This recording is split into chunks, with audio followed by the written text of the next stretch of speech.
Sneako is going insane, but it's working. So I've done like 2 reactions total where Sneako is involved, and like I wasn't familiar with him right before. Like I didn't know his personality before, but from me, like a new person looking in, it looks like he seen what Tate was doing, right? His success with what he was doing, right? And it looks like he's just like copying him.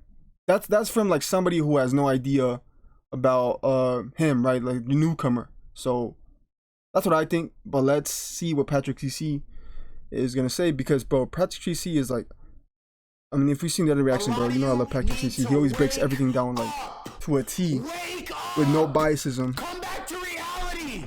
Get off of TikTok. Get off of Instagram. You're so stupid. Okay. Sneako is going insane, but it's working. This past month, he went from gaining 1,000, 2,000 subscribers per day to 15, 16, sometimes in the 20,000s per day. If you've been following him for many years on YouTube, you aren't really surprised with his current behavior or mindset, but you're probably thinking he is going about it the wrong way. Sneako is on a mission to expose the truth. He wants to bring back masculine men, expose the realities of the Western Which I agree world, with. make his I don't disagree with his and get his rich views with and stuff, bro.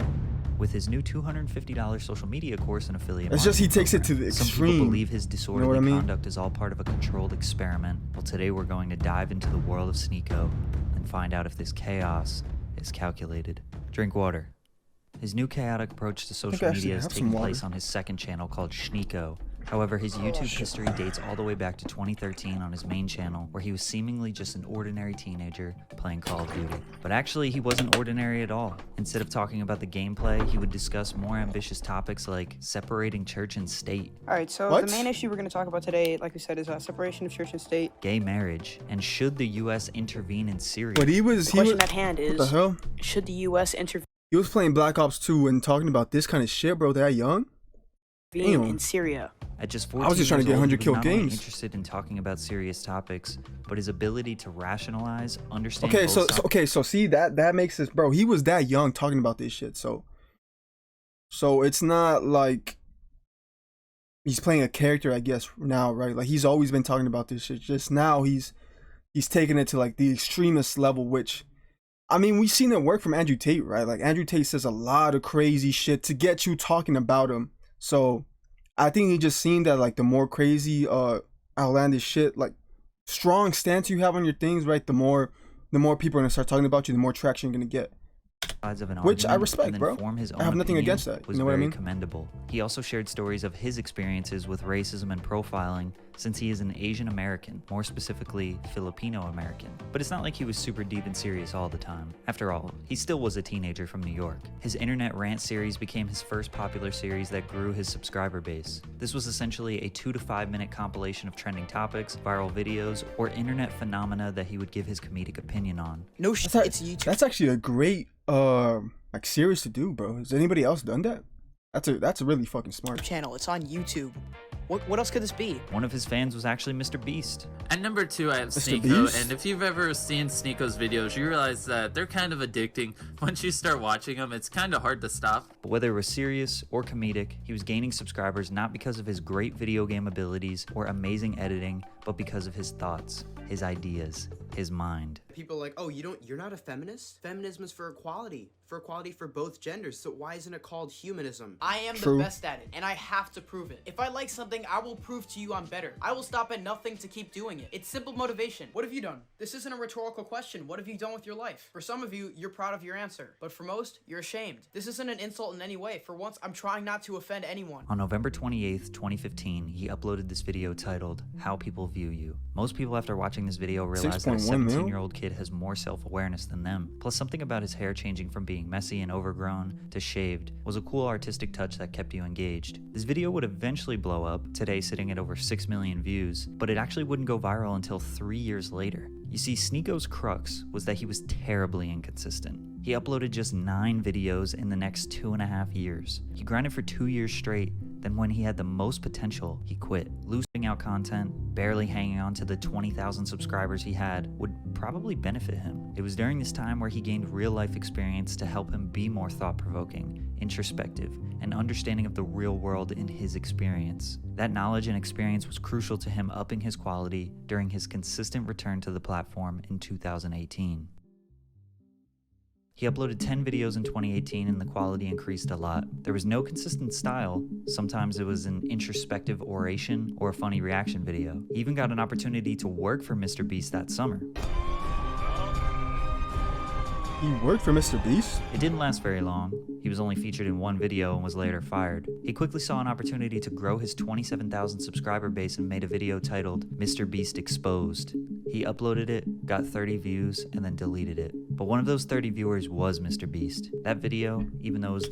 What the fuck, bro? You just burned a fucking bridge that you will never, ever be able to build again, bro. Why would you do that after shit? A few minutes, damaged the relationship between Sneako and Mr. Beast forever. I didn't want to be the guy in Mr. Beast's videos. I wanted to be Mr. Beast. The reason he was fired was simply because he wasn't a good fit for the position, and over time Sneako realized that. At one point, he inspired Mr. Beast, but now Jimmy was getting millions of subscribers. Why did he make that? Sneako's ego trumped what did he make his the video ability for? to Expose us to understand what? that the reason why Mr. Beast had 4 million subs had nothing to do with the reason why Sneako only had 27,000 subs. In other words, everyone has their own path, their own trajectory, and unless you make the same exact content as someone else on YouTube, y'all are not competitors. Is that a real video? On top of that, he just isn't the type of guy to work for someone else. He wants to be the boss, the CEO. Yeah, After the passing of rapper that. XXXTentacion, he posted this video called Why I Still Listen to Artists Who Beat Women. This is where I came across Sneako. While watching, he accurately explained the hypocritical mindset of supporting artists who have done or are accused of terrible things. I was wildly impressed at his breakdown, and it felt like he was speaking my thoughts. He closed the video with a very powerful message. But don't go full fanboy and refuse to believe your favorite artists aren't angels. Don't blindly justify their shitty behavior and never worship celebrities. The best way to treat these people is like you would anyone else. Flawed humans with consistent questionable behavior. That's true. From here on out, the quality of his videos just kept going up. On September 13th, 2018, he hit the streets of New York City to ask people, Can white people say the N-word? Hell yeah. Hell no. 3 months after he posted this video, his channel exploded. He went from 30,000 subscribers to 130,000 subscribers in 24 hours. It took him 6 years for him to be 130,000 subscribers in 24 hours. In 24 it took him hours? 6 years for him to be an overnight success. From here, his back catalog started gaining more and more views. People were realizing that Sneako was their woke best friend that they were ignoring for a long time. His scribble drawings over New York City B-roll complemented his thoughtful essays perfectly. This is the era where Sneako built his core fan base. This style took him from 100,000 to 500,000 subscribers in about 6 months. Damn. When he wasn't reflecting on his own thoughts, he was asking people on the street for theirs. Typically, these videos But he got put more in views. work, right? Like he said, it took him 6 years to get to that point. So, like it wasn't, you know, it wasn't fast. It wasn't overnight. So. He officially branded these street interviews as the 1 Minute Podcast. He went from 500K to 700K. Then the pandemic hit. The way the world changed and flipped upside down seemed to have a pretty large effect on him. He was always challenging the societal standard. You know, like the stuff everyone believed but never asked themselves why they believe it. But there's a reason we have gender roles. Hold up, before you... He was taking the red pill, which is a term based off the movie The Matrix, where you take a pill and essentially realize the truth or realities of the world, or you take the blue pill and remain ignorant and happy. Red pill was kind of adopted by Republicans. I thought red pill had to do with like females during and his shit, time, bro. He was expressing his thoughts and emotions in a clear and calculated But it's just manner. overall truth of reality. Is a mentality. And if you say that online or in a woke place, there'll be a horde of people coming, explaining to you why that's offensive because I need to pay for my brother's surgery and I can't work. Obviously, I'm not talking about those outliers. That's like when fat people say, it's not my fault, I'm fat, I have a thyroid condition. Like, yeah, fatty, clearly I'm not talking about you.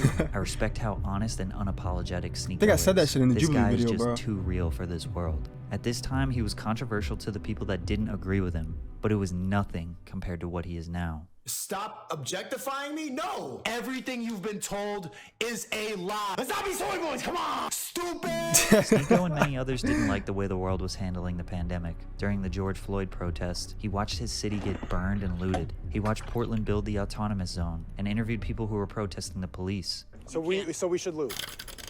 Yeah, We should loot? looting is redistribution of wealth from corporations to individuals. It's ill-gotten wealth. It's stolen goods, man.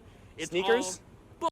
Yeah. It seemed like he was leaning more and more on the Republican standpoint, Nah, but maybe I don't that's agree just with that because shit. he The wasn't leadership was super, praising bro. and idolizing the liberal You're status fucking quo. robbing small business If you voted owners, for Biden, people you're like kind of a you bum. who are trying to If make you it. voted You know for what I Trump, mean? you're also kind of a bum. I would never vote for somebody in the Democratic Party because of how corrupt they are, how phony they sound when they talk, how like uppity they feel because, oh, we're not racist. So he was kind of taking the role as a libertarian or centrist, but because of him not wanting to vote Democrat indicates he leans a little right. For the rest of 2020 and really until today, he just kept grinding and feeding his audience with status quo challenging and thought-provoking content. He became one of those YouTubers' favorite YouTuber. A lot of other creators praised his work and respected his artistic approach to the platform despite him not being insanely popular. I mean, don't get me wrong, he was approaching 1 million subscribers, but he was averaging about 200K to 500,000 views per video. But it was on his second channel where everything started to change. This was pretty recent, right? Sneako was the name of his other YouTube account. In 2019, it was kind of just throwaway clips, random vlogs, and long-form podcasts that he wasn't consistent with. But in classic YouTube fashion, the glorious second channel is where things get more personal and less polished and professional. On July 13th, 2021, he uploaded talking into a camera and uploading it to youtube.com. And lo and behold, Fisheye Sneako was born. The way this shot feels like coming off a bad trip or ego death. The 4-minute vlog is literally him showing a bunch of people how cool his new lens is. If you don't know, a fisheye lens gets such a wide shot that you can literally put the camera touching your nose and still be able to see a wide picture around you. Once he got this lens, his content got more up close and more personal than ever, and the fans loved it. I seen Fisheye 2 seconds in and I knew this was finna be a banger. He was in a relationship, he was traveling, and he seemed to be very positive and happy. The vlogs were getting solid viewership, and as a creator myself, nothing boosts your confidence more than just filming your everyday life and people watching it. Literally gonna one take this and just try to get it on camera because I don't fucking care about anything anymore, yo. This mentality was very relatable to a lot of his audience, but it was about to change Sneako forever. He got into a beef with Hasanabi, who is a massive political Twitch streamer who represents leftist ideals. Funny thing about these two beefing is they both really like Bernie Sanders and probably would have voted for him. Anyways, Hassan reacted to one of Sneako's videos called How to View Women, where Sneako takes on the role of a man who's insecure, can't talk to women, and wants to not end up like an incel. The visuals consisted of him filming women from a distance, which was supposed to be ironic, but it seems like Hassan didn't understand the hypothetical perspective Sneako was creating and just resorted to calling him an incel. Bro, this dude was like, this is healthy. This is a healthy way to do things. I am going to go and film random women and harass them. Dude, this is wow. Obviously, Sneako wasn't a fan of Hassan's reaction. Hasanabi's right. Yes, ha ha ha, toxic man. I don't like him. He's creepy. But you're not saying anything about the video. You're just insulting me. Aren't you the political streamer? Say something political. Him and his girlfriend broke up. Now, relationships are extremely complicated, and basically nothing posted on YouTube can indicate how things truly are, even for Sneako, who's very open and honest about his life. Plus, apparently it was an open relationship, and I don't really know how those work at all, to be honest. But we can assume, based on what he said here, that he wasn't taking it all that well. I do majority of the time you're doing it good. Just like, you know, I'm a miserable, like, bitter person. I'm always angry, and like, hear my voice right now. I'm like, ugh.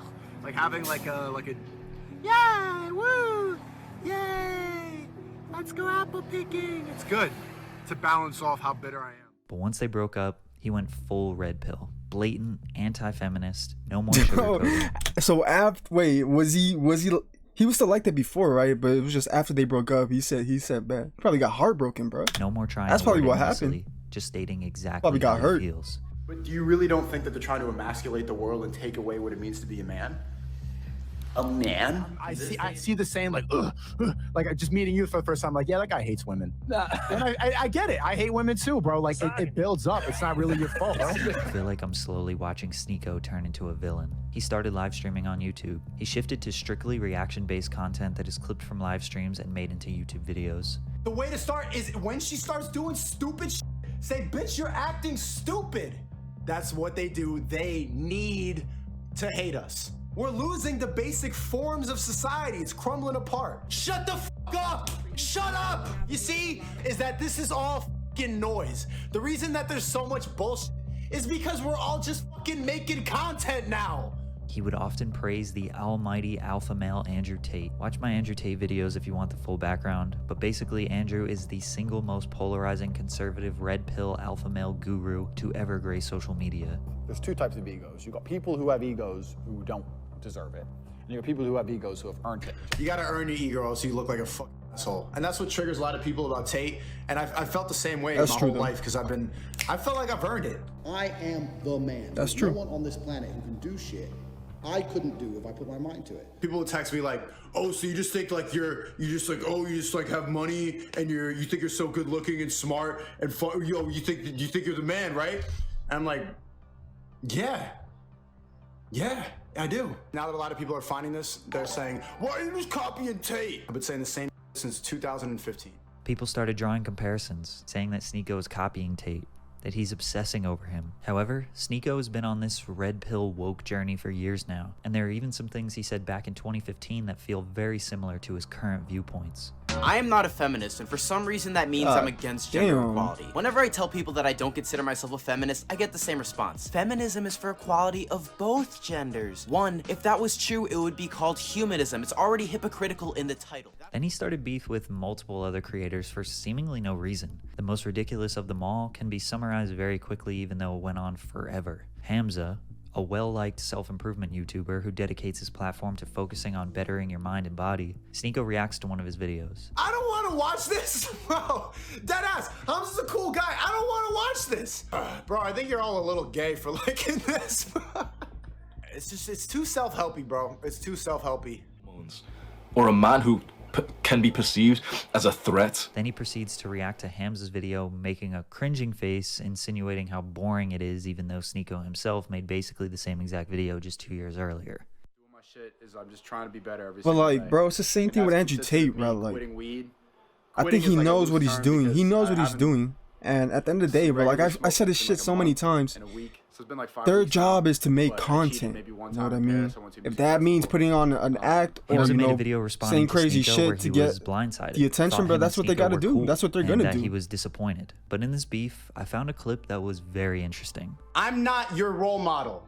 I'm not your friend. I don't know you. Don't try to be like me.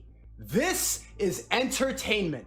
So just when you think it's going to spiral out of control, the self-aware Sneako pops up and basically hits us with the "I'm just joking." I started to think about other popular creators: Aiden Ross, iShowSpeed, Hasanabi, H3H3, Jadeon. The thing they all have in common is that they're almost always in controversy. Whether it's intentional or not, they always have people talking about them, doing commentary videos, trying to cancel them. Some are more controversial than others, and they all handle the drama differently. But all this does is just make them more popular. Sneako took note of this, so he ramped it up. He realized, bro. He realized the strategy. Pride, yeah, I'm a girl and I don't shave my armpits. This bullshit idea about tolerance, love, and acceptance will also say die if you disagree with me. They laugh at us. Ha ha! Give me your money, wallet. As you can imagine, TikTok was always a big vehicle for promoting his YouTube videos. The content he makes is perfect viral TikTok material. He started posting his stream clips on TikTok, as well as instructing his audience to clip his reactions and post them on TikTok. They started He going told his viral. viewers The to do that Sneako shit? hashtag has over 1 billion views. Bro, he's Most of the literally videos doing that what went Tate viral did. were him reacting to the creator called It's Complicated. Getting who your interviews viewers to- people, mostly to clip women, you and put you on the street TikTok. asking questions about gender roles. Sneako would try and predict the answers of the women or react to their answers. Who is better at self-improvement, men or women? Men, but they're all gonna say women. Of course they're gonna say Self-improvement, definitely women. Okay, rate yourself on a scale of 1 to 10. I'm a 10, I'm a 10, I'm a 10. Let's see, like, they literally are about to be hypocrites in the first sentence. I love going to dance with my girls. Right, but what I'm saying is if women didn't like being approached by men, why wouldn't they just go to gay clubs? Because you like attention. How did nightclubs get away with charging men a higher admission fee than women? Isn't that sexist? Yep, something they never talk about. Yep. Girls free, after girls free. Guys, they show up to play, well, what? I gotta pay $50 and I gotta pay for her? It didn't matter if it was him uploading to his personal account or other people clipping videos and posting them on their accounts. His name and his message was reaching billions, but not everyone was loving it. Most people say he's mad or bitter, bro. but a lot of people claim nobody's his gonna message has been ever the same over the years. like you know what I mean? Now Like, he just says it louder. it's always gonna and be faster. divided, bro. Despite the controversy, his second channel on YouTube is exploding. On July 15th, he had 156,000 subscribers. 2 weeks later, he has 439,000 Was that last month, subscribers, with a very No, simple that and was effective wild. upload strategy. Live stream for a few hours and clip each reaction video as a singular upload. He has a 10 to 30 minute video uploaded to his page about 5 times per day. The channel is Damn. generating about 1 million views daily. At this rate, he will surpass his main channel in views and subscribers in roughly 3 months. And with all this newfound success, he decided to launch his own social media course. $245 for him to teach you everything he knows about making money on social media. Imagine being able to reach 15 million views on the first video of a new YouTube channel. You start at 0 subscribers. If you can't afford it, Bro, he's you literally- can become an affiliate. People sign up through your link, you get a small percentage of the sign-up fee. He's literally doing what Tate Tate said he did. You calling it a scam because Bro, I he's can make copying his money off strategy. of this. That's not a scam. That's business. Stupid. Value for money. Grow the fuck up. Do you realize how many hustlers are watching this right now, ready to go and get it? How many people are seeing this opportunity and clipping up a TikTok right now, laughing at your dumb ass? They get $50 for everybody who signs up. The affiliate program is just really good. That's how you grow a business. Multi-level marketing scheme. You just heard another YouTuber, a soy boy, say that, and you're echoing it online. Fucking idiot. Multi-level. You don't even know what that means. Genuinely. You could I quit. I go in the subway one time. I'm never streaming again. Yo, it's not. You should see the other guy though. You take this internet That shit shit too seems far, fake, bro. I'm not gonna lie. You don't get that though. When people saw this, they thought Sneako barked up the wrong tree. He doesn't seem like he genuinely. That's not the reaction of someone who just got beat People up. were You know what I celebrating mean? in the comments, glad to see him beat up, bruised and bloody. Others suspected it was fake. Why mention quitting streaming? Why say Yeah. you should see the other guy? Just seemed like two random things that goes against his brand. But this was his most viral tweet ever. But it was all fake. I'm not surprised, bro. Like I'm telling you, he knows what he's doing, bro. It was all a stunt to prove the power of social media, to prove that everything we see and watch online is fake and manipulated. The people who cared about him will no longer believe him if anything goes wrong in the future. And the people who hated him before just said he had to fake a fight to get views. Nobody was really on his side. Nobody really thought he was a genius, but he did go mega viral. He gained thousands of followers, thousands of subscribers, which is exactly what he was trying to do. Sneako spent years making high-quality, professionally produced and edited content. It was objective, it was sincere, and thought-provoking. It took him 7 years to reach 1 million subscribers while doing that. Along the way, he gained respect, notoriety, and a career on the internet. But he recognized an opportunity, a shift in social media where he knew exactly how to act, exactly what to say to amass a large following in a very short period of time. Reacting to other people's videos, shouting, screaming, being bold and aggressive is probably going to have him build a bigger following, a stronger following, and maybe even make more money than he ever has in a way shorter period of time. Maybe he's claiming this is all entertainment so he doesn't have to take accountability. Maybe it truly is just genius marketing. Maybe he's just copying another man's successful strategy. That's still what or I maybe think, he's bro. actually going through something. No matter what his intentions are, no matter what viral You gotta just be stunt heartbroken, bro. next, no matter how You know what I long mean? he You gotta drags be on this new heartbroken. persona, he I'm knows just that gone if in he this makes fucking one tyrant. video apologizing for his spastic behavior, that everything can go back to the way things were. Yeah, I guess we'll all see what happens in the For just future. 60 So it seems like the messages he's portraying, he's been having them like since he started, right? It's just the strategy he uses now is, in my opinion, bro, still copying Tate. Literally his whole strategy, right? Saying crazy shit, getting your viewers to make more content of you, publish shit, you know what I mean? Get more views, you know, just keep, and then with the whole referral link, bro, it's literally what Tate has done and has said he's doing, you know what I mean? So I think he just realized the success you can have, right, with that strategy right now. I don't think it's gonna last forever, you know what I mean? I don't know how much longer he's gonna have success with that, but for right now, you know, he's killing it, and I feel like he's gonna continue to keep doing it.